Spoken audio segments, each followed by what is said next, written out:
अस्सलाम वालेकुम। आज पहली फ़्लाइट है और जहाँ मैं इसे ट्रेन कर रहा था उससे काफ़ी दूर मुझे इसे लाना पड़ा है, क्योंकि ज़ाहिर है पहली फ़्लाइट में थोड़ा रिस्क होता है। और जिस जगह मैं इसे ट्रेनिंग देता रहा हूँ वहाँ पर कौवे, चीलें और बाकी परिंदे बहुत थे। परिंदे को भूख थी है, मैंने परिंदे की जगह थोड़ी खुली हुई है। ये डेड लेवर है कबूतर। शुरू में एक दो फ़्लाइट जो होती है वो मैं डेड कबूतर पे ही बुला रहा हूँ उसको, क्योंकि परिंदा थोड़ा मोटा भी है। तो हम दो ही बंदे हैं। बेहतर तो ये होता है कि एक बंदा जो है वो इसको परिंदे को दूर से अनहुड करे और दूसरा जो है ना उसके हाथ में ल्योर हो और वो उसको कॉल करे। वो प्रैक्टिस खैर हम करते रहे हैं, लेकिन अभी मैं अकेला ही आता होता हूँ अक्सर, तो मैं ही इसे अनहुड करूँगा और मैं ही इसे इस दलबे को ऐसे दिखा के इसको 2-3 सट्टे लगाऊंगा। शुरू में कम सट्टे ही हम लगवाएंगे। डोरी खुली हुई है बस बस बस बस ठीक है। तो आप ना वहाँ से बनाओ वीडियो, स्टॉप करके दोबारा बनाओ।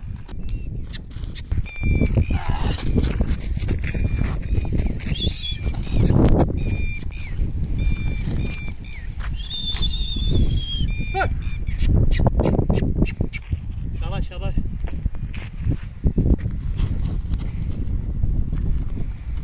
तो थोड़ा हवा के अगेंस्ट में बुलाओ।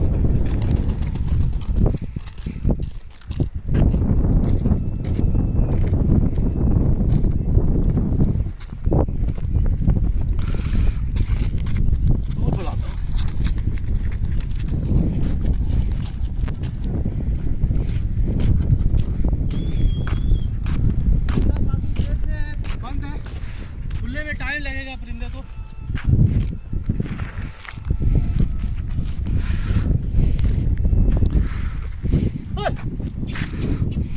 मैं कह रहा हूँ थोड़ा उड़े। बहुत अरसे से परिंदा बैठा हुआ है, टाइम लेगा खुले में।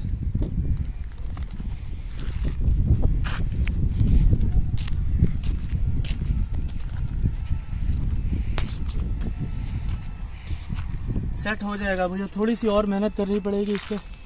अब बुला लिया तो अब आपने क्या करना है, सबसे पहले इसकी दवालें इसकी ऑफ करनी है और बहुत एहतियात के साथ। परिंदा बहुत मोटा है।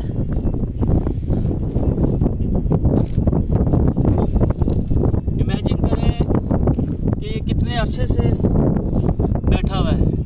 मेरे पास ये आया था दिसंबर 23 दिसंबर को, और उस वक्त हमें ये लगा था कि इसके विंग डैमेज है। बहरहाल इस दौरान में दूसरा जो इस पर एक तो विंग का प्रॉब्लम था, दूसरा इसने तामा उठाना छोड़ दिया था, उल्टियाँ करना शुरू कर दी थी वो।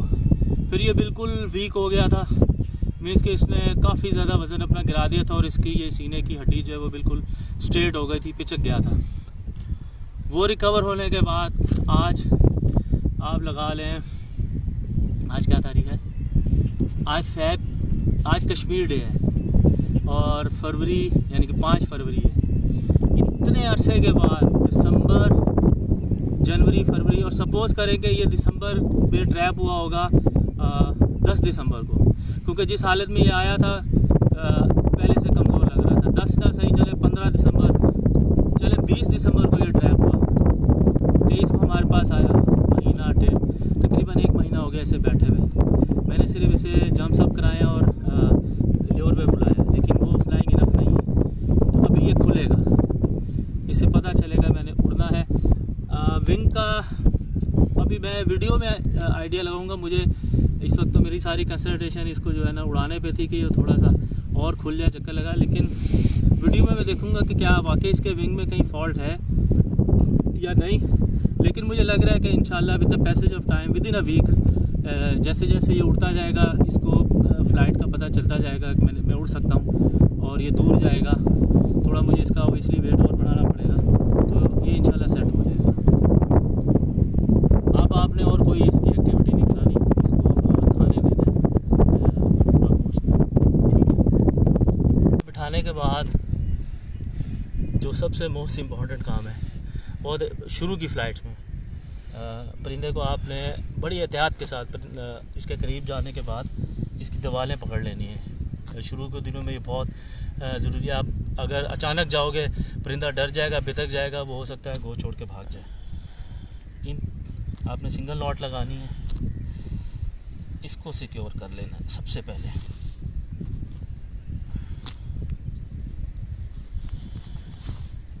दोस्तों ये पहली फ्री फ्लाइट के बाद बर्ड को हमने अभी इसने लैंड किया है और इसे हम तामा खिला रहे हैं।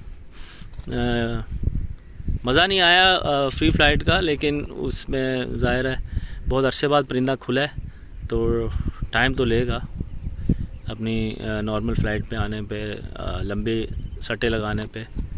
कभी कभी परिंदे खुद ही लंबा मतलब पहली फ़्लाइट में ही मैंने शाइनों का अक्सर देखा है, वो लंबे सट्टे लगाती हैं खुद ब खुद ही। और कभी ऐसा भी होता है कि परिंदे लगाते ही नहीं हैं, चिपक ही जाते हैं आपके साथ, आपकी जान ही नहीं छोड़ते, आपके करीब ही रहने की कोशिश करते हैं कि जल्दी उनको मिल जाए।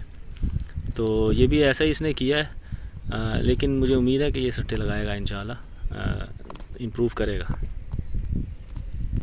ये एरिया मेरा सबसे फेवरेट एरिया है इस मेमनगोट का।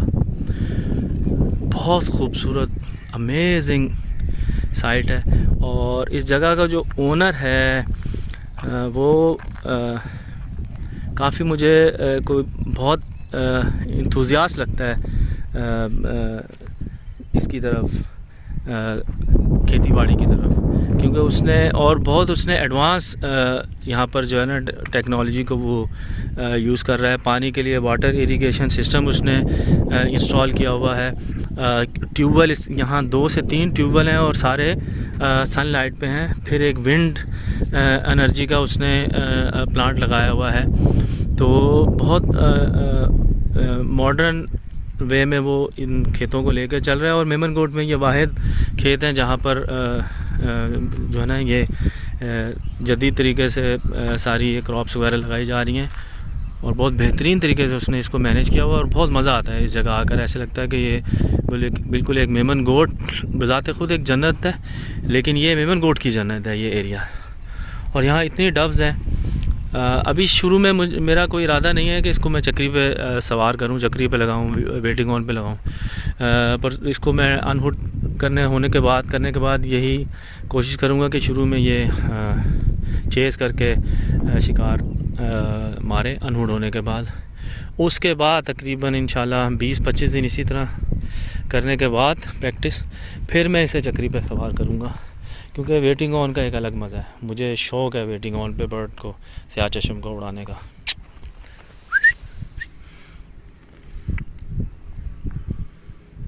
बहुत प्यारा ज़बरदस्त जगह है। सामने गंदुम है, इस तरफ भी अभी कुछ इस खेत में लगा हुआ है, ऐसे पीछे भी गंदुम है।